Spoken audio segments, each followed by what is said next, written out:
Did you know the worst king in English history accidentally created democracy? King John earned the nickname Lackland, and boy did he live up to it. This guy inherited one of the biggest empires in medieval Europe from his famous father Henry II and his warrior brother Richard the Lionheart. Then he managed to lose almost all of it.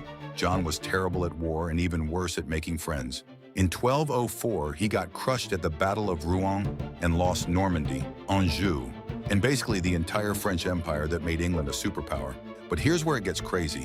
When John tried to raise taxes to win back his lost lands, the English barons had enough. They cornered him at Runnymede and forced him to sign a document called Magna Carta. This wasn't just any piece of paper. It was the first time in European history that a king's power was officially limited.